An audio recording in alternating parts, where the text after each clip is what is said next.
നമ്മുടെ മീൻകറി സീരീസിൽ ഒരു മീൻകറിയാണ്. ഇതൊരു സ്പെഷ്യൽ മീൻകറിയാണ്. സാധാരണ കറികൾ പോലെയല്ല. നമ്മൾ അങ്കമാലി മീൻ മാങ്ങയിട്ടതെന്നാണ് ഇതിന് പറയുക. പക്ഷേ പൂർണ്ണമായിട്ട് അങ്കമാലിയുടെ ഒരു ശൈലിയല്ല.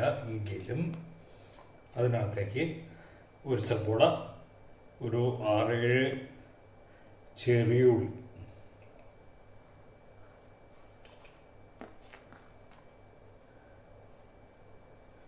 സാധാരണ അങ്കമാലി മീൻകറിയിൽ വെളുത്തുള്ളി ഇല്ല. നമ്മളൊരു 6 വെളുത്തുള്ളി, ഒരു കഷ്ണം ഇഞ്ചി, ഒരു 2 പച്ചമുളക്,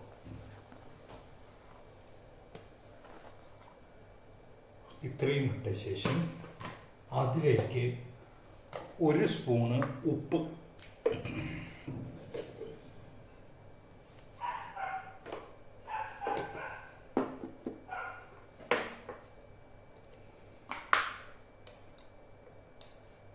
രണ്ട് സ്പൂണ് മുളക് പൊടി.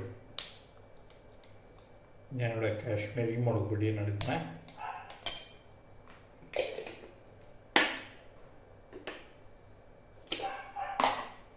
ഒരു സ്പൂണ് മല്ലിപ്പൊടി, മഞ്ഞൾപ്പൊടി. ഇപ്പോഴും ഈ മഞ്ഞൾപ്പൊടിയും മല്ലിപ്പൊടിയും മാറിപ്പോൾ. ഒരു 3 സ്പൂണ് മല്ലിപ്പൊടി,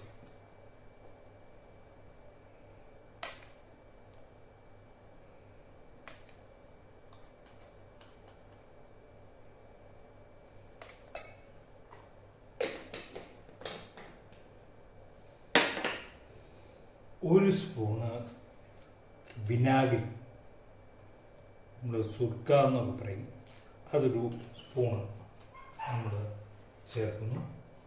ഒരു സ്പൂണ് എണ്ണ, വെളിച്ചെണ്ണയാണ് ഏറ്റവും ബെസ്റ്റ്. നമ്മളിവിടെ റൈസ് ബ്രാൻഡ് ഓയിൽ ചേർക്കുന്നതെന്ന് മാത്രമേ ഉള്ളൂ കേട്ടോ. എന്നിട്ട് ഇത് കൈ കൊണ്ട് നന്നായിട്ട് തിരുമ്മി യോജിപ്പിക്കുക.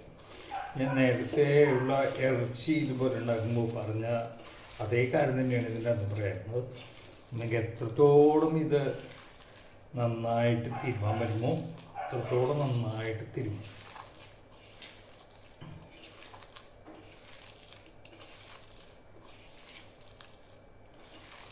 ഒരു റൗണ്ട് ഞരണ്ടി കഴിഞ്ഞ് കഴിഞ്ഞാൽ അതിലേക്ക് ഒരു ഇതിൽ വേപ്പില,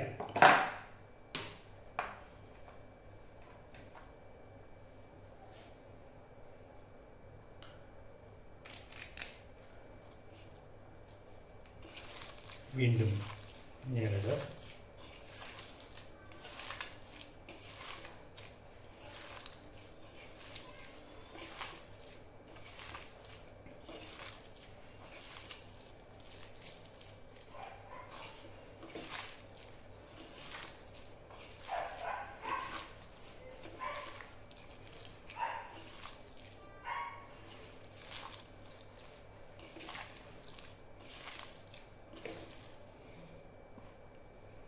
ഒരു മാങ്ങ അതിൻ്റെ തോല കളഞ്ഞ് നീളത്തിൽ അരിഞ്ഞെടുത്തിട്ടുള്ളത് ഇതിനകത്തേക്ക് ഇടാം.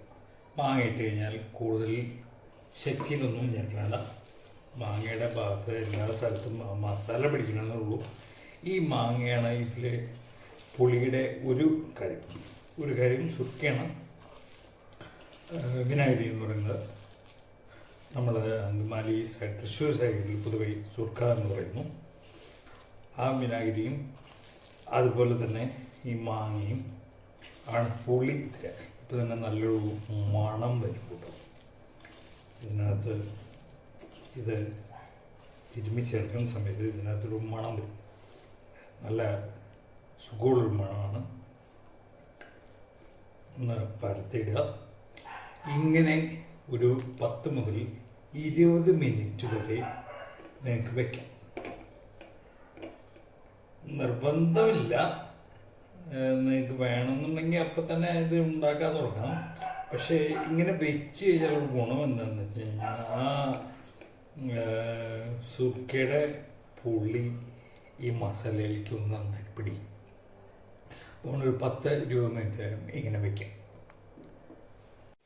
അപ്പോൾ നമ്മൾ നേരത്തെ തിരുമ്മി വെച്ചിട്ടുള്ള മാങ്ങയും സവോളയിലേക്ക് നമ്മൾ തേങ്ങയുടെ രണ്ടാം പാല് എടുക്കും. ഞാനിവിടെ ഒരു പകുതി തേങ്ങയുടെ രണ്ടാം പാലാണ് എടുത്തിരിക്കുന്നത്. ഇനി നമ്മൾ തീ കത്തിച്ചു നന്നായിട്ട് തിളയ്ക്കണം.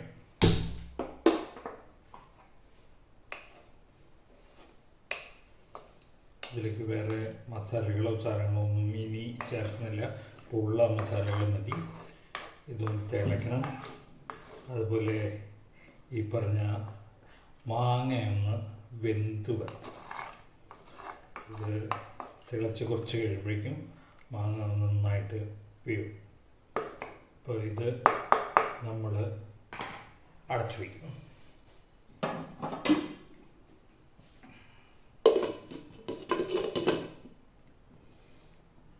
ഇതൊന്ന് വെന്തട്ടെ. അപ്പോൾ നന്നായിട്ട് ഇത് തിളച്ച് വന്നിട്ടുണ്ട്. ഞാനിതിനിടയിൽ ഒരു പ്രാവശ്യം ഒന്ന് ഇളക്കി ഉപ്പ് നോക്കിയപ്പോൾ ഉപ്പ് കുറച്ച് കുറവാണെന്ന് കണ്ടു. ഞാനൊരു 1/2 സ്പൂൺ കൂടി ഉപ്പ് ചേർത്തിട്ടുണ്ട്. അപ്പം നമ്മൾ 1.5 സ്പൂണോളം ഉപ്പ് ചേർത്തിട്ടുണ്ട്. നന്നായി തിളച്ച് വന്നിട്ടുണ്ട്. മാങ്ങയൊക്കെ വെന്തിട്ടുണ്ട്.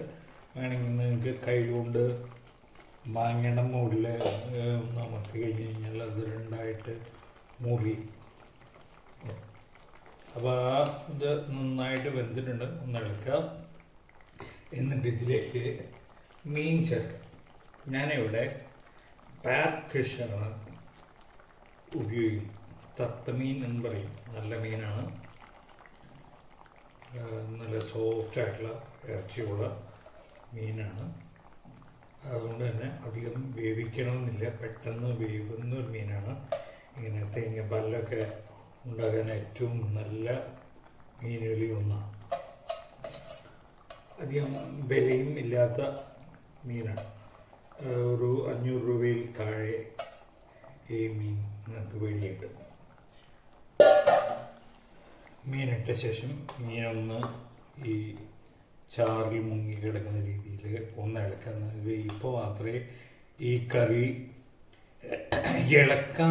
കയ്യിലിട്ട് ഇളക്കാനുള്ള അവസരമുള്ളൂ.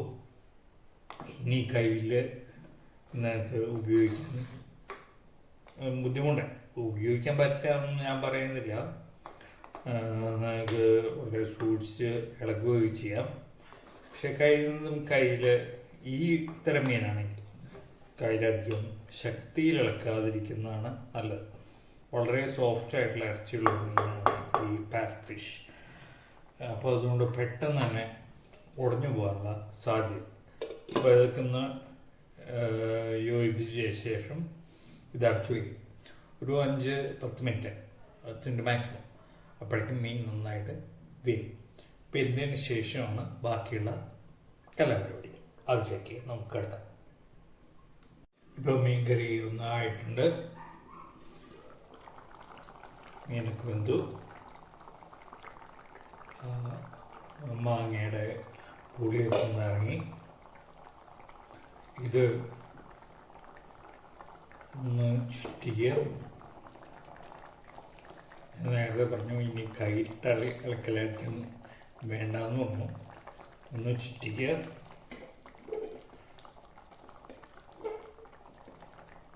അതിനുശേഷം വീണ്ടും അടച്ചു വയ്ക്കുക. നിങ്ങൾക്ക് ഈ ഒരു പൊസിഷനിൽ നമുക്കിതിലേക്ക് 1-ാം പാല് ഒഴിക്കാം.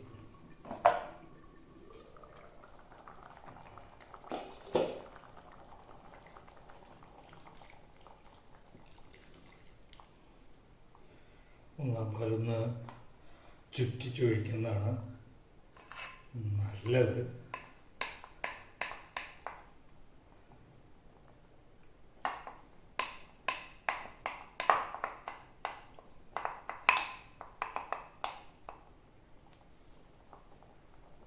ഒന്നാം പാൽ ഒഴിച്ചു കഴിഞ്ഞാൽ പിന്നെ ഇത് അധികം തിളപ്പിക്കുകയോ അങ്ങനെയുള്ള കാര്യങ്ങളോ പാടില്ല. ഞാനിപ്പോൾ കയ്യിൽ കിളങ്ങുമ്പോൾ നിങ്ങൾ ശ്രദ്ധിച്ച് ചെയ്യണം. വളരെ മെല്ലെയാണ്, വളരെ സൂക്ഷിച്ച. ഈ 1-ാം പാൽ ഒഴിച്ച് കഴിഞ്ഞാൽ കറി ഒന്നുകൂടി ഒന്ന് കൊഴുക്കും. അത് നിങ്ങൾക്ക് ശ്രദ്ധിച്ച് ചെയ്യണം. കളറൊന്ന് മാറും, കുറച്ചൊരു യെല്ലോയിഷ് കളറിലേക്ക് വരും. ഇത് പിന്നെ തിളപ്പിക്കുക എന്നുള്ള കാര്യങ്ങളൊന്നും ചെയ്യരുത്. നേരെ അടച്ചു വയ്ക്കുക. എന്നിട്ട് ഇത് വാങ്ങി വയ്ക്കുക. പ്രത്യേകിച്ച് ഈ മൺചട്ടിയിലാകുമ്പോൾ തീ ഓഫ് ചെയ്തിട്ട് അത് വാങ്ങി. കാരണം മൺചട്ടിയിലാകുമ്പോൾ ഈ ചൂട് ഇതേപോലെ നിലനിൽക്കും, കുറച്ച് നേരം കൂടി ഇതേ രീതിയിൽ നിൽക്കും. ഇനി നമുക്ക് ഇതിലേക്ക് വറുത്തിരുന്ന കാര്യങ്ങളിലേക്ക് വരാം. വറുത്തിരുന്നതിനായി ഒരു ചട്ടി അടുപ്പത്തേക്ക് വെച്ചു. ഒരു 2 സ്പൂണ് എണ്ണ,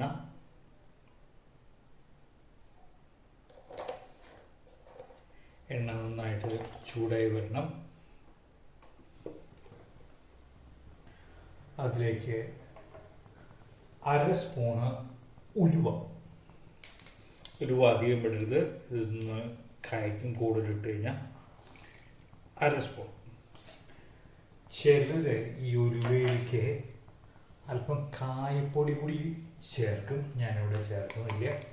അത് വറുത്തിട്ടതിന് ശേഷമാണ് 1 സ്പൂണ് കടുക്.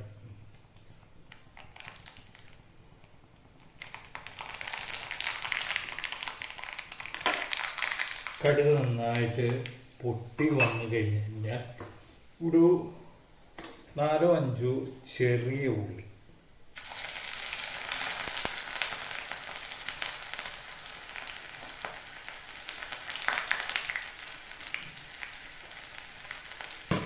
ഉള്ളി, നന്നായിട്ട് മൂത്ത് വരണം.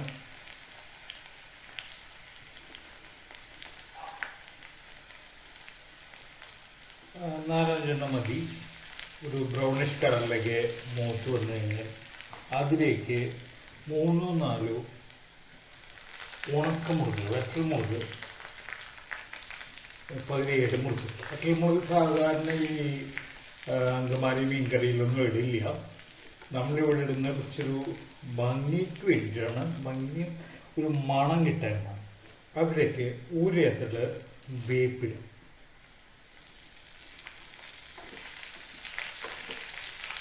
ഇത്രയും ഇട്ട് ഒരു ബ്രൗണിഷ് കളറിലേക്ക് എത്തിക്കഴിഞ്ഞാൽ അതിലേക്ക് 1/2 സ്പൂണ് മുളക് പൊടി, കാശ്മീരി മുളക് പൊടി ഇടുന്നതാണ് നല്ലത്. സാധാരണ എരിവുള്ള മുളക് പൊടിയാണെങ്കിൽ ഇങ്ങനെ 1/2 സ്പൂൺ ഇടേണ്ട, ഒരു 1/4 സ്പൂൺ ഇട്ടാൽ തന്നെ ധാരാളം. കാരണം ഇത് എരിവിന് വേണ്ടിയിട്ടല്ല, കാണാനുള്ള ഒരു റെഡിഷ് കളർ വരാനായിട്ട് മാത്രമാണ്. നിലക്കുക. അത് മൂത്ത് വന്നിട്ടുണ്ടാവും. തീ ഓഫ് ചെയ്യുക. ഈ കൂട്ട് അങ്ങനെ തന്നെ നേരത്തെ ഉണ്ടാക്കി വെച്ചിട്ടുള്ള മീൻകറിയിലേക്ക് ഒഴിച്ചു.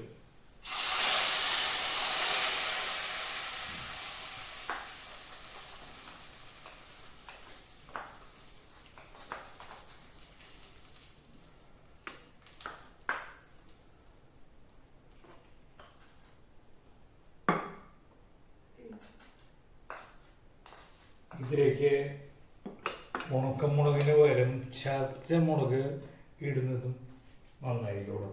എന്നിട്ട് ഉടനെ തന്നെ അടച്ചു വയ്ക്കുക. ഇത് ഇളക്കരുത്, അടച്ചു വയ്ക്കുക.